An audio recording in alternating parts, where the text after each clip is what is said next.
Hi, welcome to the Georgia Department of Education Orchestra community. My name is Sean Morton and I'm your community moderator. So for this set of webinars, we're going to have some teacher features. In these teacher features, a few different teachers are going to take some time and tell you about some of their favorite topics. These are all going to be Georgia teachers and they're going to just share what they really enjoy talking about. So first up, we're going to hear from Miss Laura Wood, who teaches at Lanier High School. Laura's going to talk to us about her favorite strategies that she uses to reflect on the previous school year, how she uses those reflections to sort of reset and then prepare for the next school year ahead.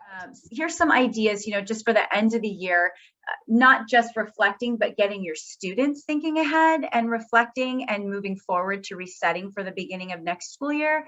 The last few weeks of school, it's really easy just to say, okay, I'm going to hang out in my office and the kids can do whatever they want. Well, yes and no, but hopefully we're being constructive with our time.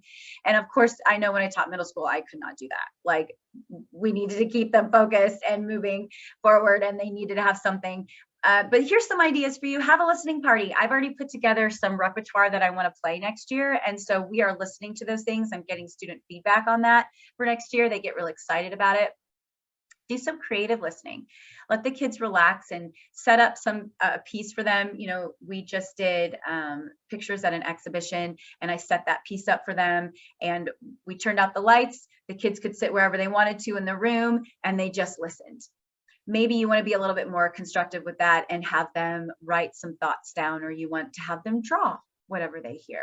It could look any different way, but give kids some downtime too for listening. My seniors love to practice on secondary instruments. So this is fun for them to do. Any grade could do this, really. Have the kids play a different instrument than what they're used to playing. Teach them like they're brand new beginners again. I give my seniors music from their 6th grade days, Cinnamon, Entry of the Tumblers, Dragon Hunter, like all the things that they played when they were in 6th grade. That's fun for them to do, but they're playing them on secondary instruments. And that takes up like a good week of material. Sight read out of method books and gig books. I'm really big at having the kids work on gig music. We have gig binders and the kids work on those at the end of the school year. And then we also work on those in August. And that music doesn't really change. I mean, I do add some of it, but it's not something I have to, reformat or anything like that. And the kids have that. And they also are prepared for when a gig does come up. Cleaning days, have the kids clean their instruments. Recap how to take care of your instruments, encourage them to take their instrument to the shop, but take a day to do that. Student surveys, have the kids fill out paper and pencil surveys, do a class discussion, or give them a Google form, however you want that to look. What was their favorite piece? What was their glow? What was their grow of the year? What are some things that they wish we had done, but we didn't get to this year? Make sure you're giving kids the chance to do some student input. Let them organize your inventory, your music library. Let them organize your office. Kids love to do that kind of thing. They really do. Make sure you're doing some fun social things, maybe an after school ice cream social or a cluster picnic. We did that with our middle school and it was really nice. There was no prep involved. It was just, hey, we're going to meet here on this Saturday. Families came, parents came, students came from the middle school and the high school, and we just relaxed and we played games and just hung out. Everybody brought their own food to share and it was great. Do an end of the year slideshow. Maybe you do that at your concert, but maybe there was too much going on to prepare for your spring concert, so you didn't get a slideshow together. Just put together all the photos that you've taken throughout the year. And everybody just have a viewing party and everyone can reminisce together. Something to plan for before school starts in the summer. And I know a lot of us don't like to come back to work before pre-planning happens, but just to throw out some ideas there for you, have a service day for your Tri-M kids or your student council kids to come and help you get the room ready and wipe off all the dust and get the instruments out and see, what needs to happen with instruments and if you need to take anything to the repair shop, but let kids come in and help you. And it could be just a 2 or 3 hour day. Have students, if you have rising freshmen, do a camp day. Now, I don't mean it doesn't have to be 8 hours long. It could just be 2 hours or 3 hours where you have snacks, they do a little sight reading, you take them on a school tour before school starts. And that's always really fun for the kids, and it gives them a chance to get comfortable before they step foot on campus on the first day of school.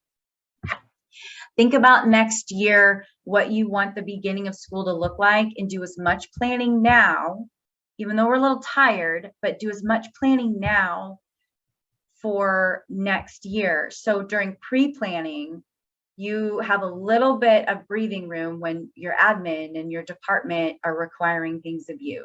You've got what you want to do set up and ready to go, or you've at least thought about it, and you can focus on things outside of just the orchestra program. So try and get those documents together, revise your calendar, plan with your middle school feeder now what events you want to add to the calendar, what social things do you want to do, hence the student surveys. Try to get those thoughts together now so you're not scrambling at the beginning of the year and pre-planning to get that all together. Go ahead and copy some music to have ready in the fall. Get your method books ordered for the fall. Do as much as you can now to prepare yourself for late July. We start in late July, early August. Here's some fun ideas I thought was really great of our clusters. They put together some ideas that they've done, and I'll just let you read through here. But the Coffee House for Music Teachers is really fun. We do a staff appreciation breakfast where students come early, they play through the gig music that we've been working on, and we provide donuts and coffee for them, and they really like that. But that's low pressure performance. That's something fun to just kind of keep us working towards. Ice cream socials after school is really fun. Watching your spring concerts, obviously with popcorn, that's super cool. And we watch our spring concert right the day after we have it, but maybe you want to recap that, or you want to watch your fall concert and your winter concert again at the very end of the year. That's a fun thing to do. We've already talked about camps. Practice calendar. I think this is really cool. Practice calendar for the summer. You know, it's one thing just to tell our students, go practice, make sure you're practicing. But giving them very specific things to practice, you know, on Monday, play through your D, G, and C major 1, 2, 3 octave scales, whatever ability they're at, and practice these few lines from the method book. Done. That's one thing they can practice. Then the next day or the next time they practice that week, sight read through measures 1 through 12 of this piece that I've given you and listen to it, you know, via this link that you provided them. You know, make things very specific for them. And I think that's good because it can be very daunting for students when you say, go practice, make sure you practice over the summer. Well, practice what? Make it specific. Something I'm going to incorporate next year, I'm really excited to add this, pizza and practice. So we're going to do maybe not once a month, but maybe once a quarter. Everybody after school, pizza and practice. You can all get together, groups form from all different class periods and different grade levels, and they can all practice gig music together, or they can sight read each other's music from their different ensembles, and we have pizza and we hang out. I think that's a really easy thing to do for students, and it's fun and it's a social activity. I know sometimes I struggle with adding social activities, and that doesn't require too much prep. I just want to encourage you too, as you reflect and you reset for next year, where do you want to go from here?